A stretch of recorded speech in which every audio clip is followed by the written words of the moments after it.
It doesn't matter what path you take. I think one common consensus in whatever you do, in any industry, whether you want to become an entrepreneur or not, is growth mindset. In anything that you do, whether you want to be in insurance, if you want to be an architect, you want to be a lawyer, whatever, you need to put in that extra time to learn more. If you don't like reading, go watch more videos. Go watch interviews like this to learn from other people, right? Or if you don't like that, listen to a podcast. Go do some market research on et cetera, et cetera. Go get a mentor and an advisor.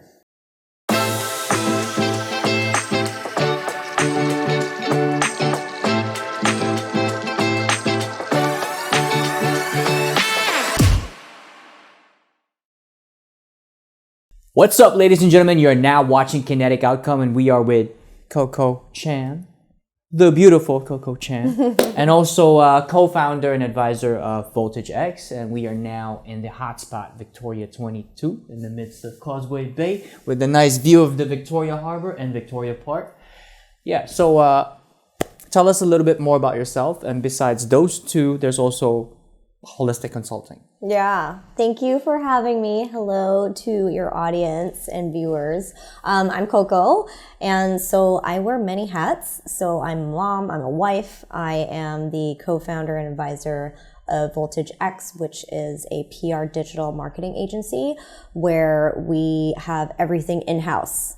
So we do everything from design, branding, corporate identity, video production, all the way to digital PR events management. So everything is done in-house.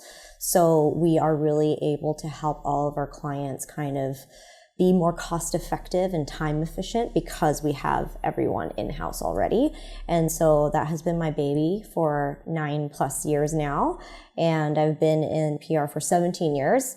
And because of our PR agency, we found this amazing space earlier this year. And so we thought it would just make sense for us to start an event space. So now we're doing that, which is called Victoria 22.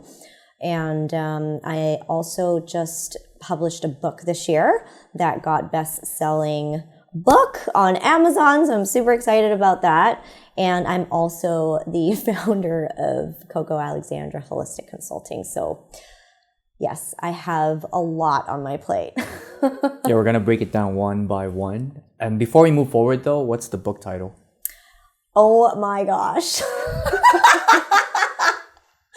The book title is so long. So the book title is called The Ultimate Guide to Creating Your Soul-Aligned Business, 25 Practical Strategies from the Experts. So it's basically a co-authored book with 25 different wellness experts from different parts of the world. And it was a really exciting experience and definitely my first time, won't be my last. 25 people. Yeah. Think and Grow Rich was 500. So you're gonna like up the game again in the next book. Yeah. Okay. Cool. So quick question is, how did you actually get into the industry you're in? Because I know this space is an outcome of that, right? So it starts with that. And you said 17 years, right? So how was it? Well, I actually came back to Hong Kong when I was 19. And I didn't know what I wanted to do. I started working when I was 16. I did all the odd jobs. I sold boba at a boba shop in LA.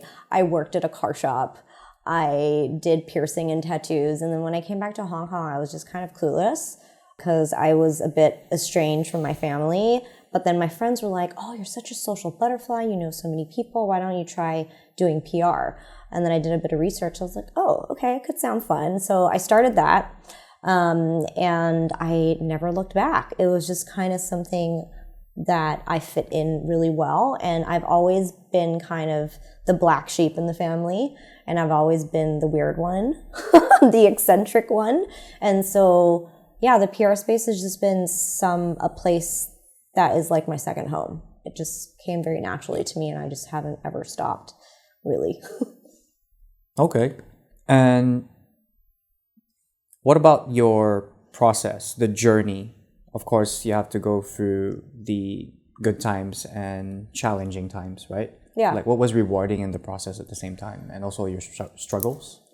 I think being in the PR industry, one of the biggest challenges is the working hours. I think if you don't love being a PR professional, you burn out very quickly and you give up really easily. So I think the biggest reward for me was building that resilience and motivation within me over the 17 years. It's really taught me how to kind of keep my eyes on the prize and keep going no matter what. And I think if your viewers are familiar with PR, there are many moments in your career where you get the door slammed in your face, right? Like when you're doing media pitching, they're like, no, no, no.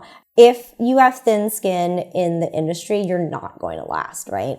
Because there are just so many moving parts as a PR professional. You are facing clients, you are facing media, you're facing now, KOLs, influencers, you're facing sponsors, ads, sales teams, everything, right? And so there will be a lot of moments where people reject you, people tell you to shoo off, and will just say no to you. And so I know you're in sales as well, right? And so it builds you up as a person. It builds that grit, that resilience, right? So that when you do other things, you can kind of tap back into that kind of grit as one of your core values to kind of be that fuel for good so that you can keep going. Yeah. More no's actually means you're closer to yes. Yeah. But you're like, when will the yes come? Yeah. But I got to keep going and keep this energy up. So Yeah. I think that's the toughest part. Yeah. So how long did it take you to master that, the emotions and keeping your EQ at the same level?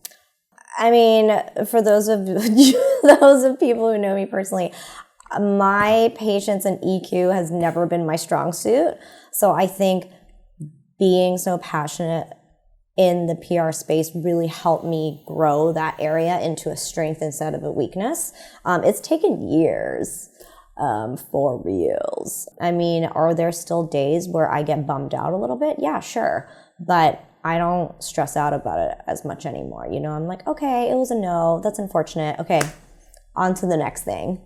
And so I feel like the recovery period is a lot quicker and smoother and just like, But there are situations where a lot will say no now, but the better you get, somehow they come back around later.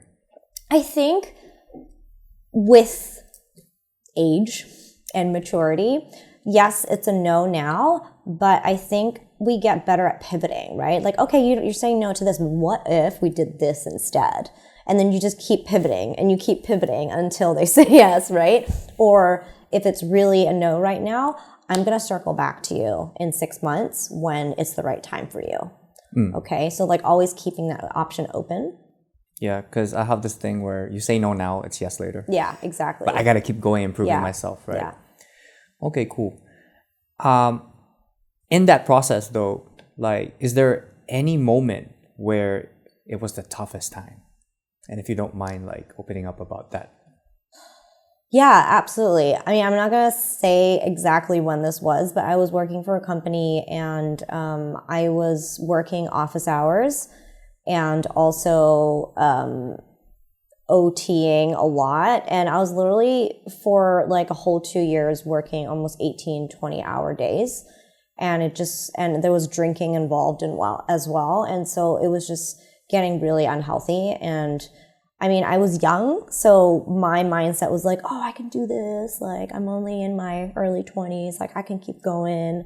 But, twice I collapsed in the office and then the ambulance came and then I ended up in the hospital. And when I woke up, the doctor was like, look, you need to change your lifestyle because you have chronic anxiety. Your burnout rate is so intense right now. Like, if you don't make some changes in your life, eventually your organs are just going to shut down one by one because you're producing so much cortisol within your body right now.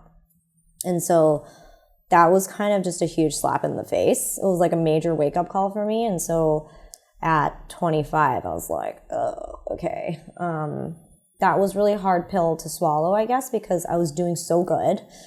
And I became like group PR director, and so at 25. And so I was really proud of myself because I came from doing I was serving boba, But, I had to put myself first, and then I took a few months off to kind of explore, alternative methods on how to kind of manage my lifestyle and health better. And that's when I got into wellness.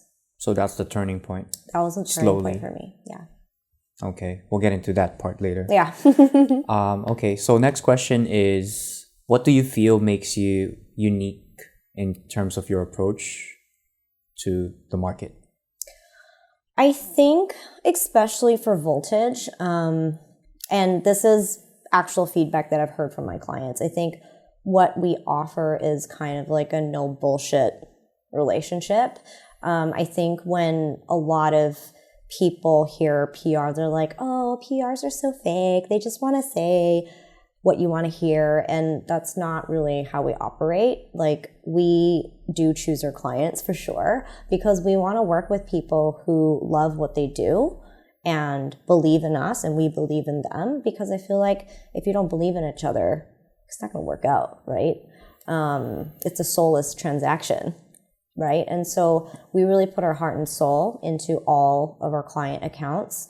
We really go the extra mile, and we lay it straight for them. If there's an issue that needs to be improved, we offer solutions. We just don't say, oh, this is not working.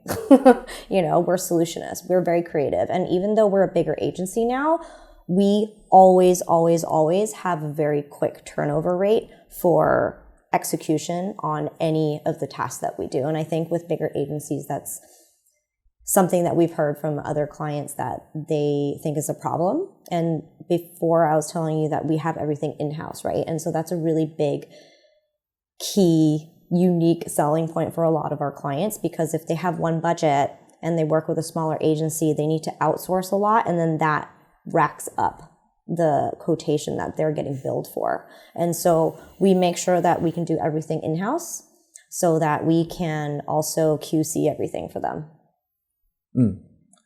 So you don't outsource at all? No, we do everything all in-house. in-house? Yeah. Okay. Yeah. Cool. That's good info in case you're interested. Call her. Yeah. And next is your advice for people who would like to pursue the career path you're in, or opening a business like you. Okay. Well, I think if you want to start in a career for PR, I think first you need to ask yourself, how much are you willing to put in? Because it's not an easy job. There will be times where you need to work overtime, and there will be weeks that maybe you need to work 5 days straight, without taking breaks, and so if you're not someone who's okay with that, don't start this industry. No breaks as in no sleeping, or no, you have sleep or time, 5 hours, it's just 4 hours. Yeah, it's just not a lot of sleep sometimes. I think it also depends on the season and the type of clients you serve. Because on paper, yeah, it's 9 to 6, right? But if you have events, that means you might have to go until midnight because you need to dismantle and you need to do all the things, right? Yeah. And so sometimes, employers write on your contract as this to this, but I think across the board, globally, all PRs know that, okay, it's not going to be 9 to 6 every day. And so you have to have that grit, you have to have that resilience, and you need to have thick skin. You need to be confident in what you do and not take things personally. The smirk face. Yeah. Okay. What advice would you give, though, for making it a little easier in terms of making better choices? Because you've been through it 17 years, right? What do you think they should avoid and focus more on if they decide to take the path? It doesn't matter what path you take. I think one common consensus in whatever you do, in any industry, whether you want to become an entrepreneur or not, is growth mindset.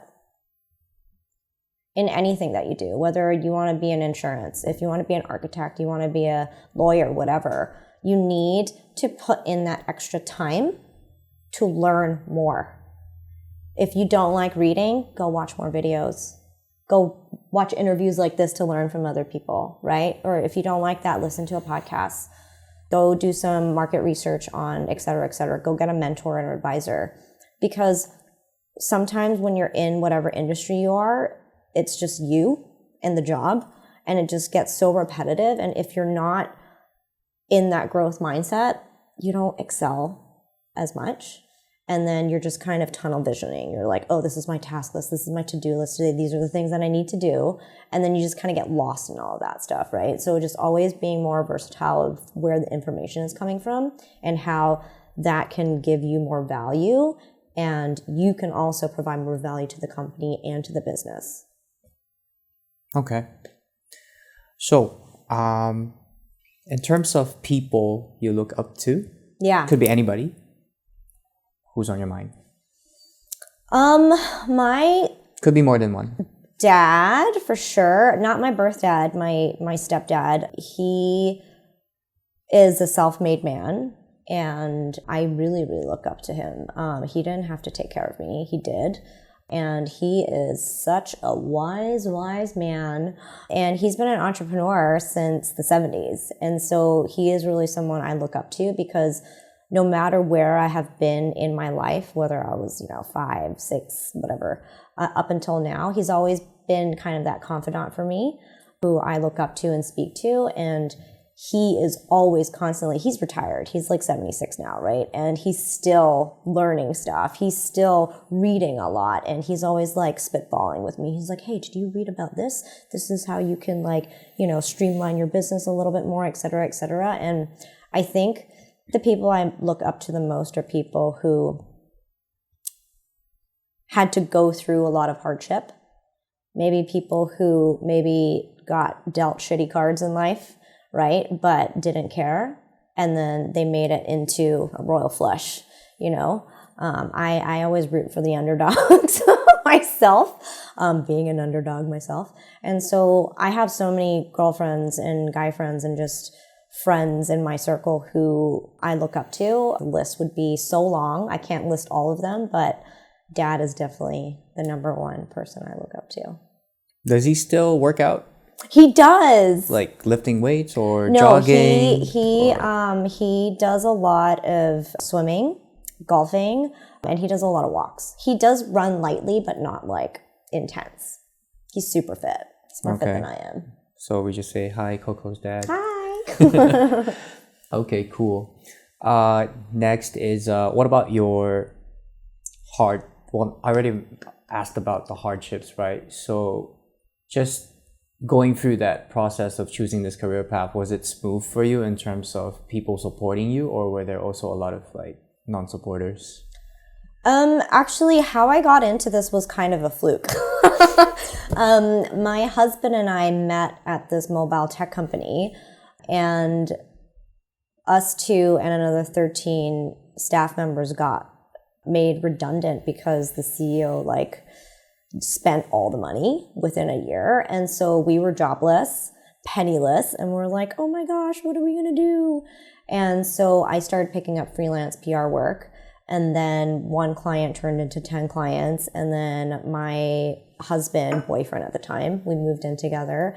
And I looked at him and I was like, I can't handle 10 clients by myself. Can you help me?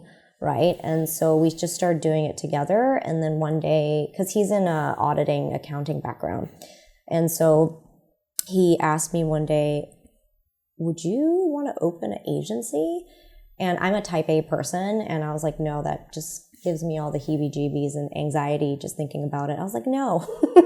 But then we did it anyway. And we started out on our couch. And 6 months later, we were in a co-working space. And then 2 years later, we went into our own office space. And now, 9 years later, we're in here. I'm looking forward to the next space. Yeah, me too. Yeah. Okay. Cool story. And I guess he does the auditing as well.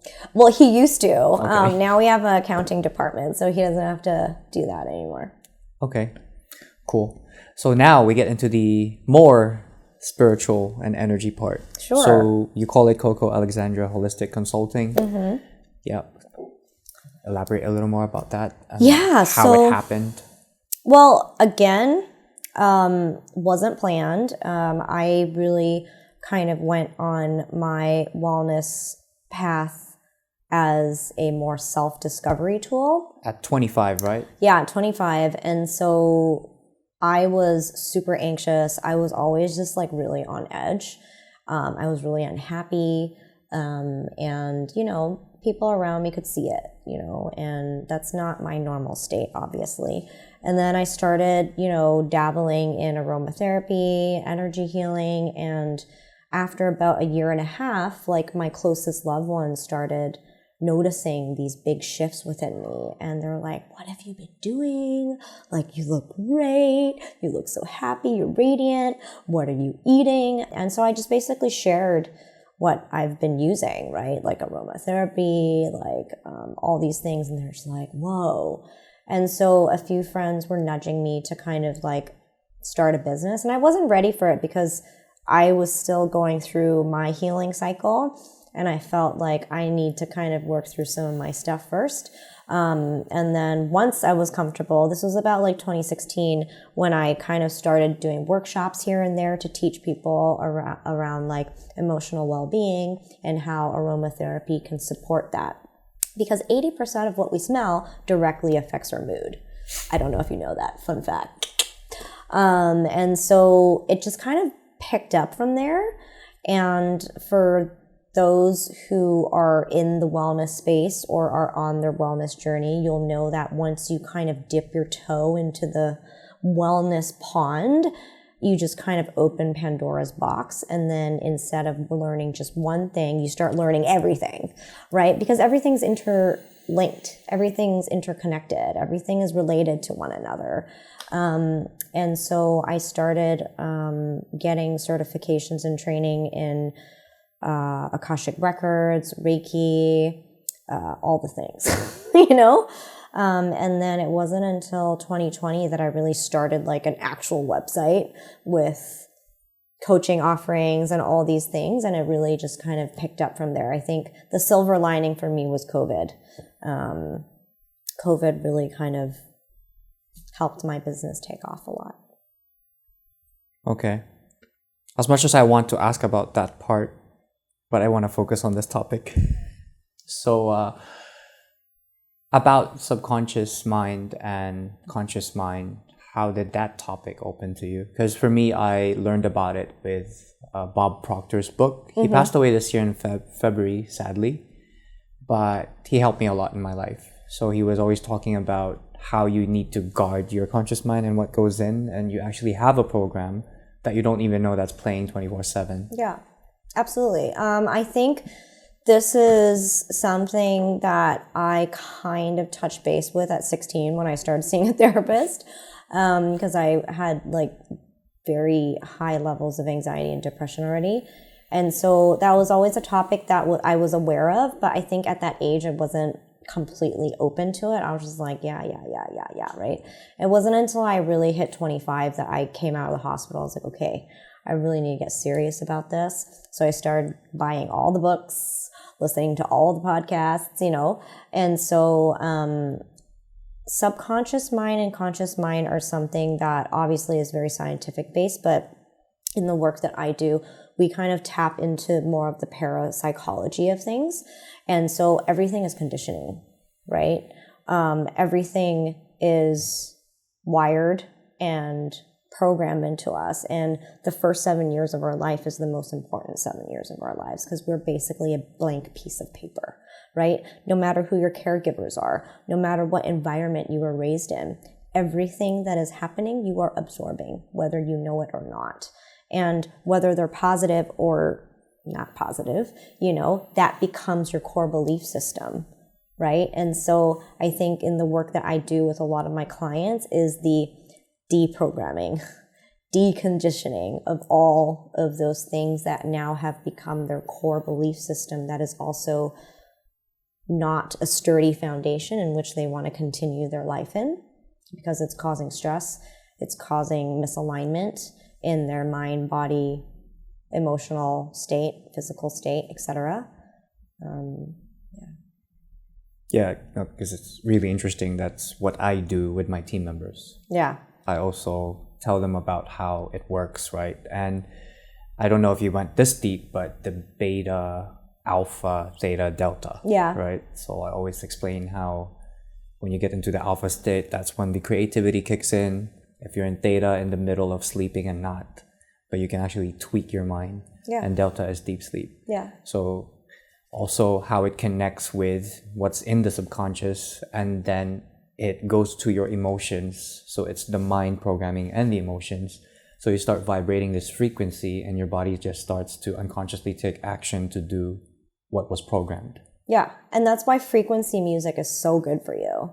432 hertz. Yeah, all of the hertz, like depending on Yeah. what you need support in, right? It's really, really beneficial. You can share me the rest later. I usually listen to just 432. Oh yeah, every there's morning so many, when I wake there's up. so many different frequencies because each frequency is for something different. Yeah. Okay. Sound bowl healing. Some people think it's woo. It's not. It's also frequency healing. Yeah. Okay. Yeah. And there's like emotions as well, right? Yeah, and it can help you release those emotions in a more gentle way because we are frequency, we are energy, we are matter, right? And so it's a gentle way of kind of releasing that without sometimes needing to talk about it, because some people aren't comfortable sharing on a deeper level sometimes until you've made that, you know, person to person connection. And so sometimes that is a great way to kind of ease into that. Okay. So do you also talk about the topics of how everything starts from within? Yeah, totally, absolutely. Like this table was someone's idea. Okay, I don't. Then go, it became real. Yeah, you know? I don't go that far, but everything does start from within. I truly believe that like attracts like. You know, the universal law of attraction, and also your thoughts become your reality. The stories that you tell yourself become your life. I'm awesome. Right? No, and I'm serious. And like, you know, some people might laugh and say like, oh, affirmations are silly. Actually, they're not. Like, just think about the person that you speak to the most in your life is yourself. Listen to what your internal chatter sounds like. Is it positive? Is it a mean girl? Is it a mean boy? Does it sound like your mother? Does it sound like your grandmother of your father? Like, mine sounded like my mother for many years, and it was not healthy for me, right? And so when you notice that, that's when your level of awareness heightens, right? And then that's when you have a chance to shift that internal chatter, right? And so what you think about yourself directly affects how you act, how you speak, how you show up, how you do things, for sure. So to wrap up this topic, I just want to connect it all together. So at 25, your realization moment, and then at the same time you were transitioning already and understanding all of this. How does it connect? Because you got married. Now you have, I don't know. 3-year-old. A 3-year-old. I mean like 1, 2, or 3? One. Just one. For now, 3-year-old. maybe another one is coming. I don't know. Okay. So 1 3-year-old, and throughout the process you had a partner. How do you think it would be different if you never had a partner? Ooh, Yeah, I've getting never here. been asked Like, that before. How did that help? That right? is such because a both great sides really question. complement. Like both sides have their own superpower, you know, man and woman. Absolutely. And right mindset, right frequency. And Absolutely. you're a team. That's a great question. Wow. Honestly, I probably don't give my husband enough credit. He truly is the catalyst of a lot of my change. I think because of my own childhood trauma, I always leaned towards unhealthy, unavailable bad boys. And my husband was literally the first good guy that I've ever been with. And that was the first time I truly understood, like, oh, a relationship could be healthy. I didn't know what a real relationship felt like. And so he really was the person who made me want to become a better person. And so I don't think I could have done any of this without him. He is my emotional rock. Like, when he's not good, I am not good, you know, like, but he's normally good all the time. He's very grounding and calm, peaceful person. But yeah, my success is because I have an awesome husband and life partner and business partner like him. Yeah. Well, you have two rocks. Yeah.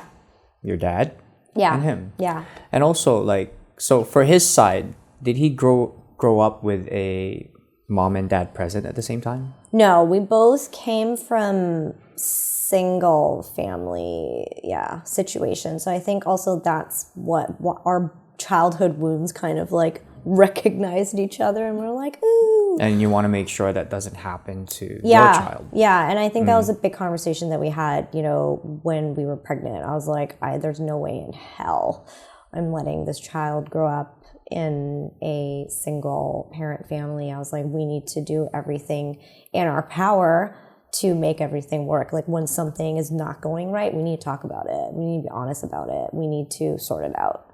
Because we know what that feels like. We turned out okay, but it didn't come with no emotional baggage, you know what I mean?